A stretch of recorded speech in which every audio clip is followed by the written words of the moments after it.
As a salon or spa owner, cosmetology school gave you the skills to serve clients, but it definitely didn't teach you how to run a business. Somewhere along the way, you probably thought ownership would mean freedom, but instead you're working more hours than ever, barely paying yourself, and low-key worried everything's going to fall apart the second you step away.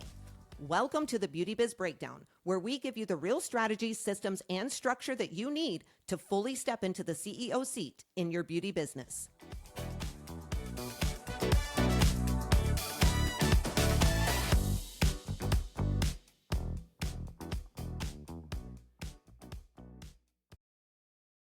Hey friends, welcome to the Beauty Biz Breakdown, the go-to podcast for salon and spa owners who are ready to build a more profitable, more predictable beauty business. I'm Brie, and as always, I've got my bestie and amazing co-host Chandra here with me today. Hey girl. Oh, hello. How are you? Doing good. Getting over a cold, but I'm doing good. Yeah, I know. I hope you get to feel better. That's okay. I can't talk today, so we're just going to make it work. It'll be good. Awesome. Well, I think we need to talk about loyalty programs today. This is one of those things that I think a lot of salon and spa owners either don't have at all, or they do have something in place, but they've never really stopped to make sure that it's working right for their business. When loyalty programs are set up well, they can absolutely help with things like retention, increasing average tickets, and strengthen the client relationship over time. But when they are set up wrong, and we've seen this a lot, they can cost people a lot of money. And the sad part is most of the time, those salon and spa owners don't even realize how much money they're actually losing. So we're going to break down what most salons get wrong with loyalty programs, where a lot of salon owners confuse loyalty programs and memberships, and how to set a loyalty program up in a way that actually makes financial sense for a beauty business. Chandra, do you think the majority of salon owners that have loyalty programs, do you think that they even know if their program is actually working properly or not? No, I don't think so. Yeah, not at all. No, I mean, we've seen it over and over again, right? And that's just the honest truth from coaching salon and spa owners for the last 6+ years. And a lot of them are using the old school methods when it comes to these loyalty programs. You know, they have a version of like a punch card or a point system, could be something like buy 9, get 1 free, something like that. And it's kind of focused on every time the client comes in, which is a little different than how it actually needs to be set up. On the surface, those old school ways, they kind of sound like a good idea. You're rewarding people for coming back into the salon. But what actually happens in real time a lot of the times is a little bit different than that. When you set it up that way, the client starts paying more attention to the reward and less attention to the relationship that they have with your business. And that is where things start to go wrong. The honest reality is most loyalty programs don't actually build loyalty. They just train clients to wait for discounts. And there's a way to tell when that kind of starts happening in your beauty business, because you're going to see it in the way that the client starts booking. So instead of booking consistently, they start, waiting until they're really close to earning that reward or earning the prize or whatever it is. Then when they do come in, they're really only coming in with the goal of using that reward, nothing else. They're not thinking about adding on services, buying retail, investing more in their hair, skin, nails, whatever services you provide. They're not doing the job that they need to do. You're giving something away, probably one of your more expensive services during a loyalty program. That's how it usually happens, right? But you didn't actually change anything about the client's behavior, which should be the number one goal of a loyalty program. And I think that's a big point that people don't realize. They don't think about that client behavior part. So the clients are coming in more often, maybe, but they're not spending more while they're there. So it really just turns into this discount that you didn't really mean to give, and that can be a huge problem. Chandra, I think part of the reason this happens is because these types of programs were never really built for businesses like ours. When you think about it, they make more sense for places where people are spending a small amount of money all the time. Coffee shops, frozen yogurt, stuff like that. That's kind of what they were created for.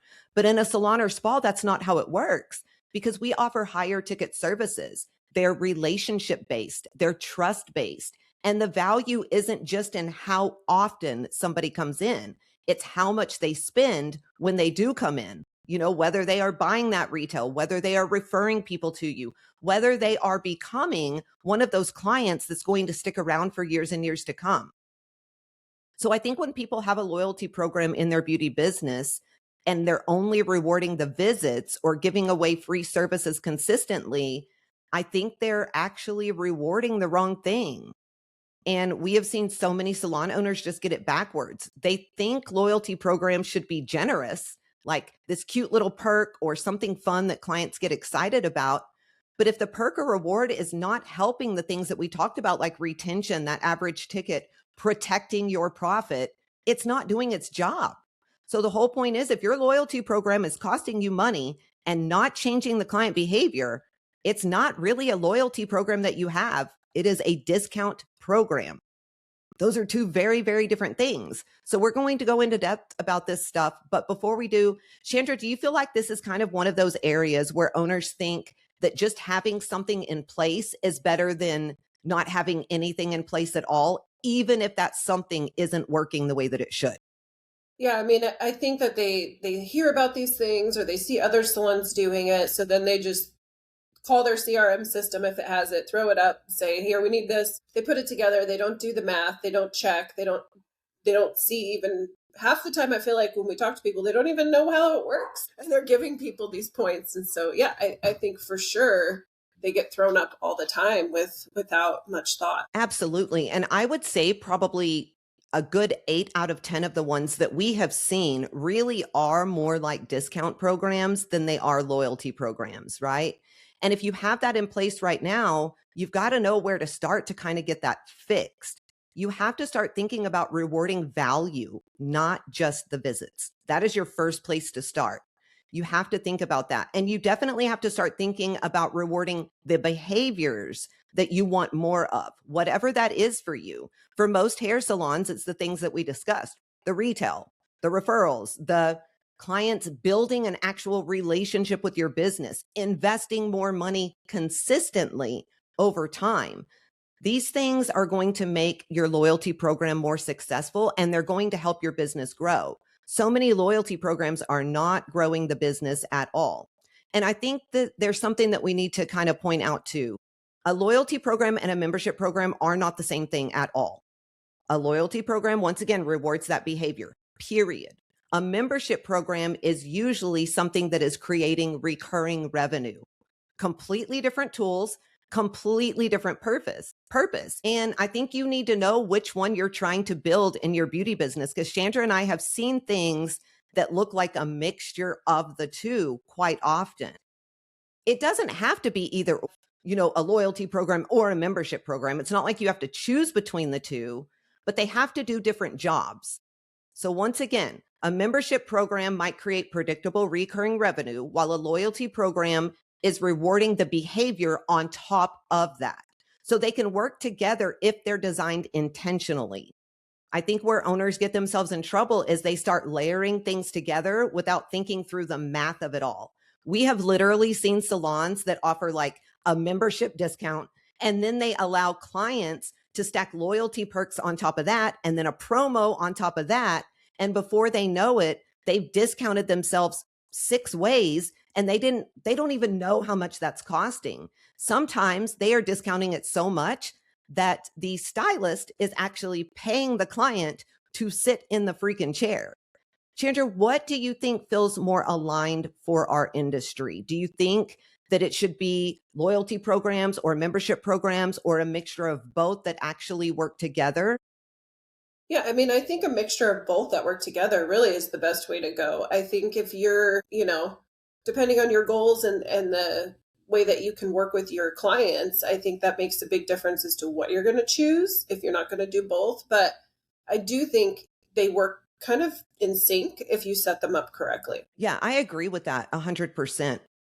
I think the reward and the perk is something that people really have to think about, though, right?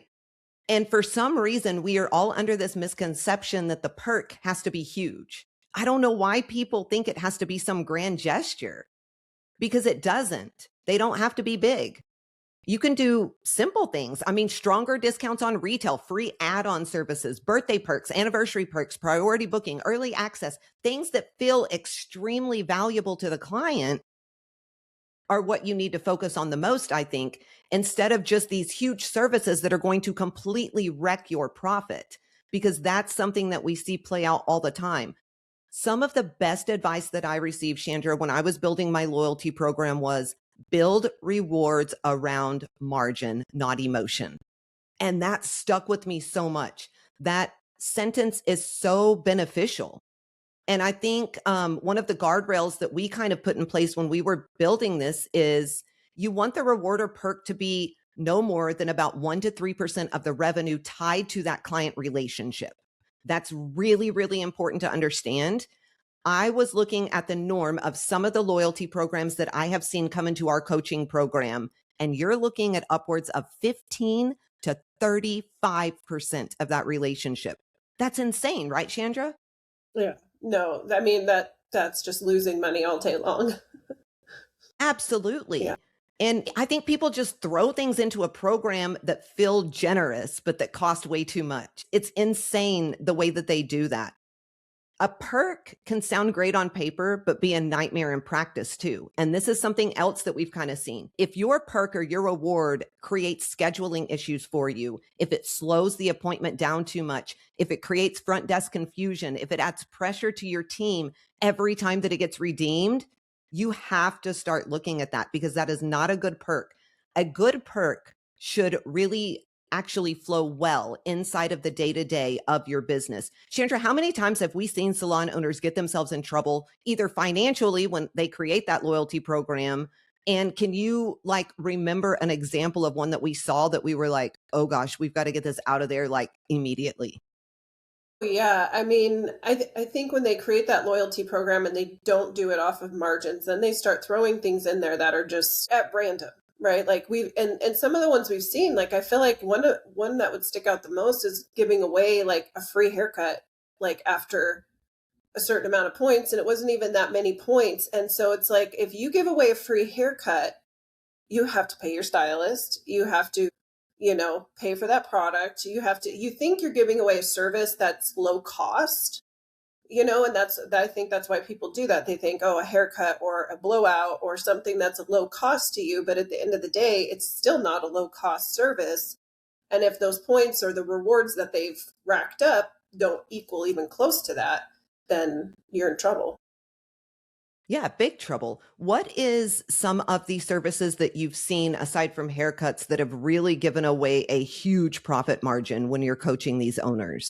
Sometimes we've seen color retouches, we've seen, even like a balayage toners, things like that. I mean, that's like crazy to give that away. Unless somebody's spending $10,000 with you, you would not want to be giving those services away. And we've seen people do that. I mean, they just don't think, they don't think about the money part or they don't do the math. They're like, well, this is going to make people spend more money because they're going to get a free whatever. And it's not laid out right at all. Yeah, absolutely. The math is so important. Something else that I think is important that we have seen people make a mistake with is the rules that are around these rewards, right? These loyalty programs. Can people stack their rewards? You have to have rules. Do their perks expire? You've got to look into, your laws and what's going on and how you can do that. Can your front desk make exceptions? That's a big one that I can remember. If you don't decide things like this up front, you can and probably will have a discount leakage happening all over the place in your business, and it is going to hurt your numbers tremendously. I'd also be deciding what the redemption boundaries are for something like this. Can a reward be used anytime or on certain services? Can it be used on Saturdays? Can it be used during blackout periods like holiday weeks? Can it be used with premium services or excluded from certain categories? Those things matter because if you don't define when and how rewards can be redeemed, people are going to start making assumptions. And that's where these programs can start getting really, really messy really fast. Honestly, a lot of times owners think they have a loyalty problem when what they really have is a rules problem. Sometimes Chandra and I have been able to go in and just fix the rules in a loyalty program and everything has worked out flawlessly. So I think the question isn't really whether salons should have loyalty programs. I think most salons and spas should. I think the real question that we have to ask is whether the one that you have right now actually working for you the way that it's supposed to be. Chandra, do you think some owners put loyalty programs in place without even realizing how much work they take to be managed? It's almost like a pricing system, right? I mean, they have to have the rules, they have to have the boundaries, they have to have controls around everything. Yeah, I mean, I think again, like they just throw it up, like turn it on in the system, like just turn this button on, and they don't realize what all of that stuff entails. But it doesn't have to be complicated, and that's I think that's the thing that people don't realize. It can be designed very simple. You can lay it out very simply, very simple, easy rules.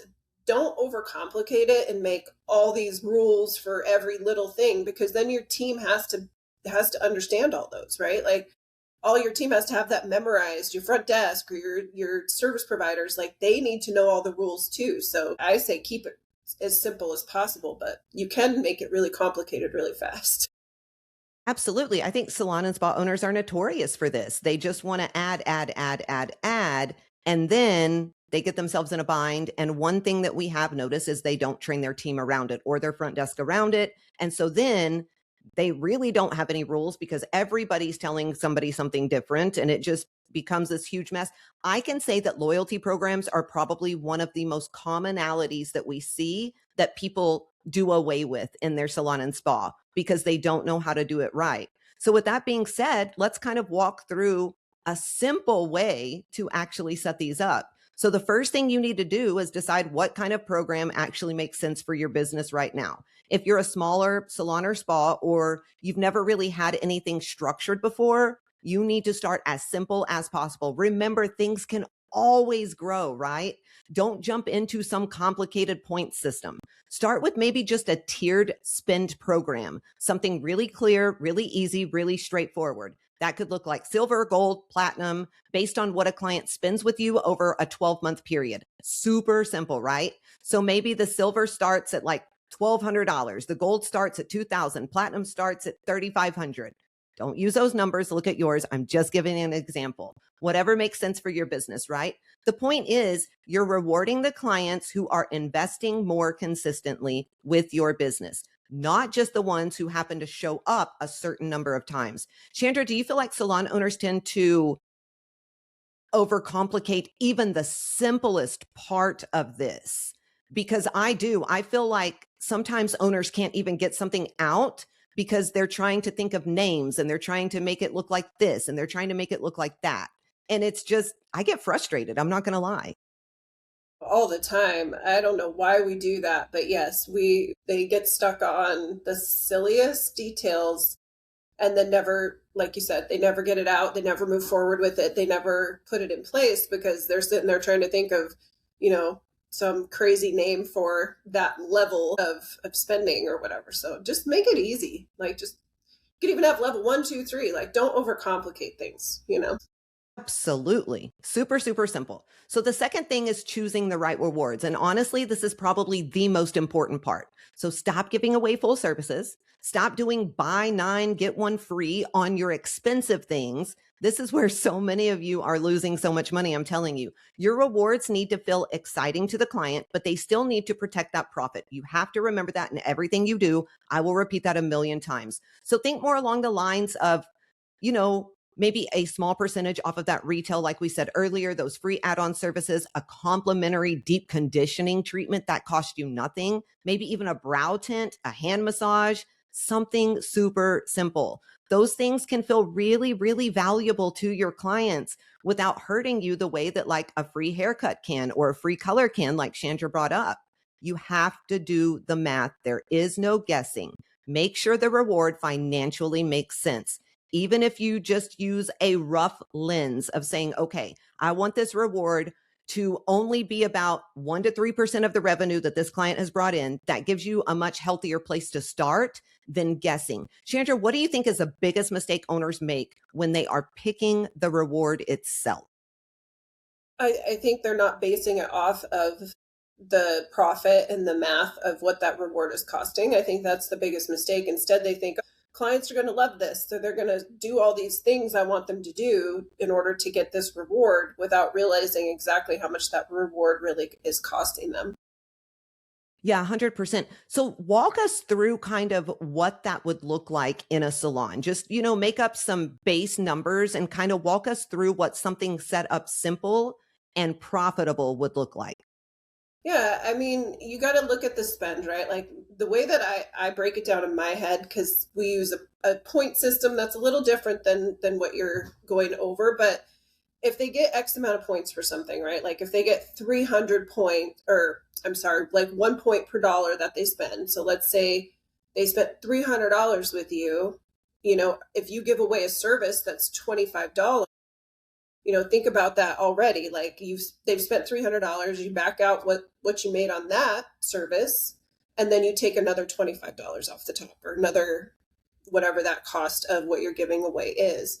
You have to take it out of that service or what they've spent already, because you're giving it for free.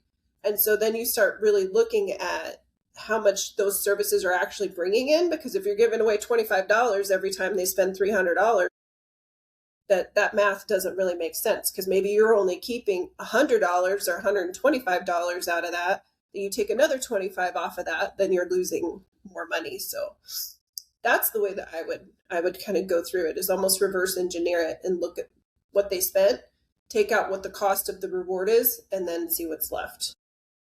Oh, I agree with that. That's absolutely makes sense. And as you start evolving throughout this loyalty program, things like Chandra's talking about is 100% the way you should set it up. But if you're small and you're just starting, simple, simple, simple, guys. Simple, simple, simple. I think the third thing is you need to make it absolutely stupid simple for the client too. They should be able to understand this loyalty program within like 10 seconds.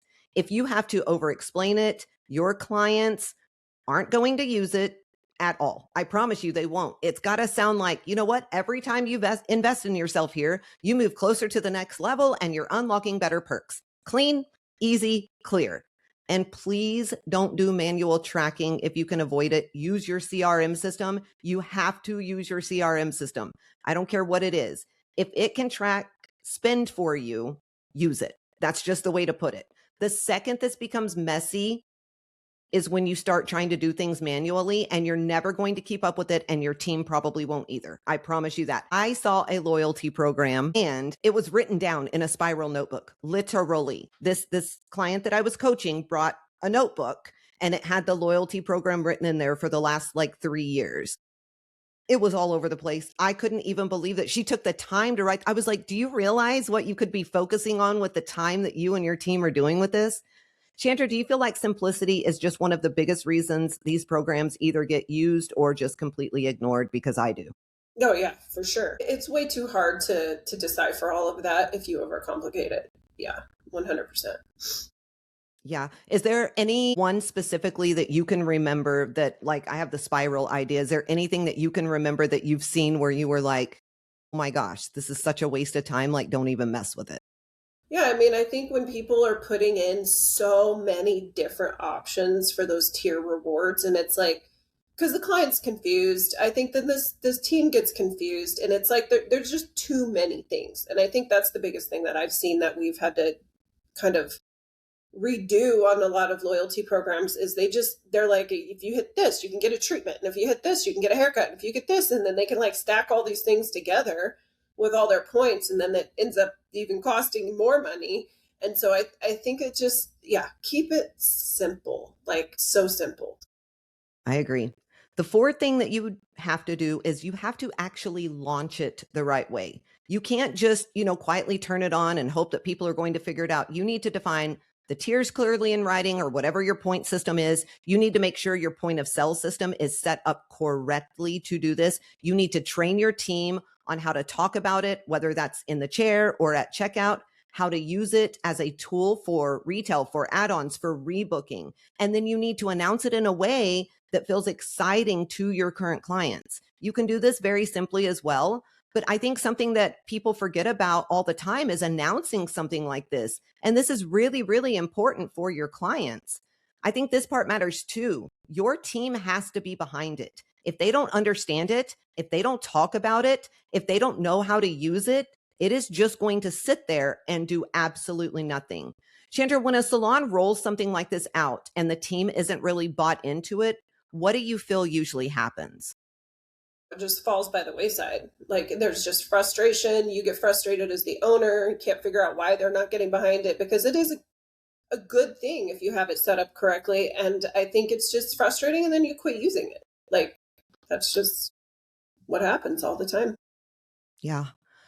I was reading something, this is a little off topic, but I was reading some research yesterday, and it was stating that in the beauty industry right now, one of the main reasons that people leave a salon or quit a salon is because of the frustration, not being trained right, not knowing what's going on in the business, not knowing all of these things. We always tend to, as salon owners, blame that on something else, like they're lazy or they didn't want to work or they wanted more freedom or they wanted to work for themselves. It's shocking how many people leave because of the frustrations of just not being trained. And when you have things like this in your business and your team is not trained, it could be causing a huge issue. Would you agree with that, Chandra? Oh, 100%. And I mean, it takes time. It took me so much time to get my team trained on this. And I don't know why, because we have a really good way that we train. And it was something that they just couldn't, they didn't remember, they didn't understand, they didn't tell their clients. Like it was forever. And we finally, I mean, it took a while. It's going good now, but you have to be patient and you have to put in that work with them. Yeah, and I think another step to this would be tracking whether your program is actually working or not, right? Like you can't just set it and forget it. People do this all the time in the beauty industry. You should be looking at things every month, like your retention rate, how many of those clients are returning within 90 days, your average ticket, especially loyalty members versus non-members. You need to look at that. Your retail sales percentage, are your loyalty clients buying more retail if that's one of your perks and things of that nature. And your client lifetime value is huge that you have to look at, especially by tier. If those numbers aren't improving after 90 days of launching or a little bit more, you're going to have to probably adjust your program a little bit because it's showing that that's not working. Maybe the reward that you're giving isn't attractive enough. Maybe it's way too complicated. Maybe your team isn't talking about it because they don't understand it. Maybe your tier levels are off. Whatever it is, you need to figure it out and you need to know what it is so you can fix it. A loyalty program done right will absolutely help the things that we talked about, the retention, the average ticket, and the client lifetime value. They will. It is a proven fact. But if they are wrong, it is going to eat away at your profit and it's not going to change anything in your business. Chandra, any last words of advice you have for everybody out there listening? I mean, I think it's really just kind of keeping it simple, making sure you as the owner understand it, and making sure you get a CRM software that can track it, and then make sure you work with them to put it out right. Like I've seen some where owners have set it up in their software, but they didn't really understand how it worked in the software, and they were giving away way too many points for things and people were racking up points really, really quickly. And so make sure you also get training from your CRM and understand exactly how it tracks, how it works, how they get points, how they redeem points. So that way you don't end up in a mess on accident. I think that's great advice. I think owners need to look at these programs like a business tool because that's what they are. They're not just this cute little reward or this little perk. They are a business tool. When they look at things that way, do you feel like it changes how they approach the entire loyalty program that they're putting out?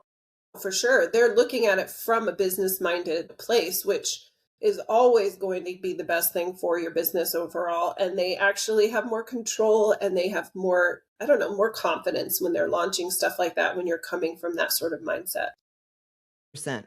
All right. I want to get to this week's listener question really quickly, and it's actually about loyalty programs. So I think that's pretty cool. Chandra, the listener asked, I have a loyalty program in my salon currently. I am losing so much money. I don't know if I should just cut it out or completely rebuild it. Our clients love it. The team's on board. What should I do? I mean, I would definitely rebuild it if people are liking it and they're utilizing it. I think they're a great thing to have. So I definitely would rebuild it, but I think you do need to go in and look at how you have it set up. Are you giving away too many points on accident? Do you have the rewards as things that are too high of tickets, or did you make it too easy for people to get to those things? Like that's the other thing that I think we see a lot too is people reward a whole haircut for like 300 points and they got that from like one haircut, right? And so you want to make sure that you have it set up so that they're, like Bree said, that 1 to 3%, like go through all your numbers and make sure that that's all you're giving away when people are redeeming. Yeah, absolutely. And I think this all goes back to, once again, something that we preach at the Beauty Biz Agency. You have to know your numbers on everything, right? Because if you don't even know what's on your profit and loss statement, you can't build something like this. It's not possible. And so everything always goes back to the numbers. And that is really, really important to remember. All right, as we wrap this up, the biggest thing that we want you guys to think about is this. Your loyalty program is not just some extra thing that you offer your clients. It is actually a business tool. You have to remember that. And it's going to either help your business grow or it's going to cost you money. There's no in between when it comes to them. A lot of the difference really comes down to what you're actually rewarding. Like Chandra said, if you're just rewarding the visits and giving away really high ticket services, you're not getting the result that you think you are. But when you start rewarding the clients who are actually investing more, purchasing retail, staying consistent with you, everything will start to look a little bit different. And I think the biggest takeaway is loyalty programs, they tend to work best when they're treated like part of your business, like part of your client experience journey, not just part of the marketing. We see this a lot. People just use that as a marketing hack or a marketing tool, and that's not what it is. They take a lot of thought. They have to have structure. They have to have boundaries, and they need to support your profitability, not work against it. So if you're listening to this and you're thinking, okay, I probably need some help setting this up the right way, that is exactly what we help people do inside the Beauty Biz Agency. You can go to our website, www.thebeautybizagency.com. You can grab some of our free resources, check out some of our coaching options, book a strategy call with our team. You can find so many resources on our website. I'm telling you guys, we have a ton of them on there. I think we even have one about loyalty programs. So make sure that you grab that if you're going to be setting something up. If this episode just got you thinking a little bit more, make sure you send it to another salon owner and ask them kind of what they think about this idea. We need to get conversations like this going more in this industry. These kind of conversations are healthy for us. And if you haven't already, please take a quick second to leave us a review, either on Apple Podcasts or Spotify. It really does help more owners like you find us. Also, make sure that you're subscribed so you don't miss out on the next episode or anything that we have coming up at the Beauty Biz Agency. Chandra, how do our listeners stay connected? Make sure you're following us on all social media platforms at the Beauty Biz Agency on Facebook and Instagram, or the Beauty Biz Mentors on TikTok. And definitely shoot us a message. Reach out to us with any questions that you have that you'd like us to answer on the air. Absolutely. All right, friends, that's a wrap on today's episode of the Beauty Biz Breakdown. Thank you for bearing with us today. We had some tongue twisters and it's just been one of those days, but we made it through. We just want you making these kinds of decisions with intention and really understanding what is happening inside of your beauty business, because that's what helps everything start to feel more solid and more predictable, honestly. Until next time, take a look at what's in place, make sure it actually makes sense, and start building a business that actually works for you. Now go out there, make bank, run the show, and ditch that chair. And as always, keep slaying those business goals with a whole lot of swagger.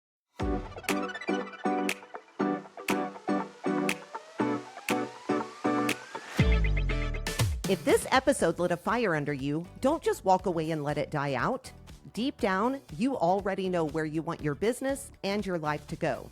And the truth is, the only thing standing between where you are and where you want to be is a real plan to get you there.